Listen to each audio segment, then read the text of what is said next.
नमस्कार, मैं रवीश कुमार। हमारे नए चैनल पर आपका बहुत बहुत स्वागत है। सबसे पहले चैनल को सब्सक्राइब कर दे, वीडियो को लाइक कर दे और आप हमारी वीडियो कहां से देख रहे हैं कमेंट करके जरूर बताएं।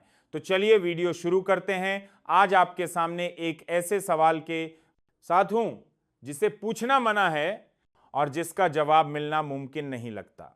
अमेरिका के राष्ट्रपति डोनाल्ड ट्रंप ने हाल ही में दावा किया कि भारत और पाकिस्तान के बीच युद्ध जैसी स्थिति थी और उस दौरान 5 लड़ाकू विमान गिराए गए। ट्रंप का कहना है कि उन्होंने दोनों देशों को ट्रेड डील की धमकी देकर यह युद्ध रुकवाया। लेकिन सवाल यह है कि अगर ऐसा सच में हुआ था तो भारत सरकार ने अब तक इसका खंडन क्यों नहीं किया? क्यों इस मुद्दे पर चुप्पी है? अगर 5 विमान गिरे थे तो वो कौन से विमान थे? क्या उनमें भारत के रफाल विमान शामिल थे? क्या यह ऑपरेशन सिंदूर का हिस्सा था?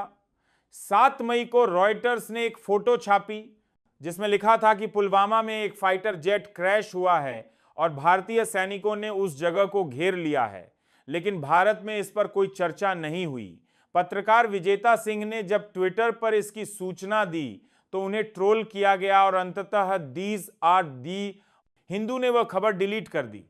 इतना डर कि पत्रकार पीछे हट जाएं और जनता को कुछ न बताया जाए। सेना बोल रही है लेकिन सरकार चुप है। सेना के उप प्रमुख lieutenant general Rahul R Singh ने साफ कहा कि भारत सिर्फ पाकिस्तान से नहीं चीन से भी लड़ रहा था। पाकिस्तान तो केवल मुहरा था, असली खेल चीन खेल रहा था, जिसने पाकिस्तान को हथियार दिए, इंटेलिजेंस सपोर्ट दिया और युद्ध को आगे बढ़ाया। तुर्की भी इस गुट में शामिल था। लेकिन जब सेना साफ साफ बता रही है कि चीन युद्ध में शामिल था तो भारत सरकार ने उस समय चीन का नाम क्यों नहीं लिया? इंडोनेशिया में एक सेमिनार में भारत के defence attache captain Shiv Kumar ने कहा कि भारतीय वायुसेना को राजनीतिक आदेशों की वजह से नुकसान हुआ।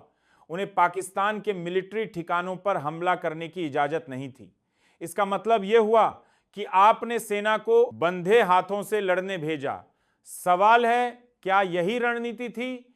चीन जो युद्ध में भारत के खिलाफ था, उसी चीन की कंपनियों को नीति आयोग बिना सुरक्षा मंजूरी के 24% तक भारत में निवेश की छूट देने की सिफारिश कर रहा है।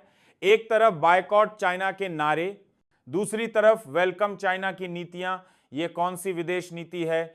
वो चीन के राष्ट्रपति शी जिनपिंग से मिलते हैं और उन्हें भारत चीन संबंधों में आए बदलावों से अवगत कराते हैं।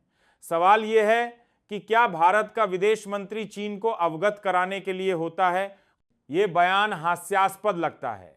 और फिर भारत की मीडिया कुछ जगहों पर हेडलाइन चलाती है कि जयशंकर के सामने शी जिनपिंग गिड़गिड़ाने लगे, लेकिन असल में ना चीन का नाम लिया गया, ना कोई स्पष्ट रुख सामने आया।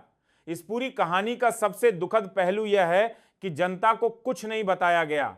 न सरकार ने बताया कि कितने विमान गिरे, न ये कि क्यों गिरे, न ये कि चीन इस पूरे ऑपरेशन में कैसे शामिल था। जब सेना बता रही है तो सरकार क्यों चुप है? और अगर विमान गिरे थे तो क्या हमारी वायु रक्षा प्रणाली फेल हुई थी या फिर राजनीतिक फैसलों में चूक हुई? अंत में सवाल हम सभी से है, क्या हम जानना चाहते हैं कि हमारे देश में क्या हो रहा है, या हम सिर्फ त्योहारों पर लोकल फॉर वोकल की शपथ लेकर भूल जाते हैं कि हमारे घर में कितनी विदेशी चीजें हैं? क्या हम अब भी अपनी आंखें बंद रखेंगे जब सवाल किया जा रहा है कि 5 लड़ाकू विमान गिरे? सवाल सिर्फ विमान गिरने का नहीं है, सवाल है सच छुपाने का, सवाल है चीन की भूमिका का, सवाल है राजनीतिक जवाबदेही का, और सबसे बड़ा सवाल है, क्या हमें जानने का अधिकार है या नहीं? इस पूरे मुद्दे पर आपकी क्या राय है, जरूर बताएं और मुझे दीजिए इजाजत। नमस्कार।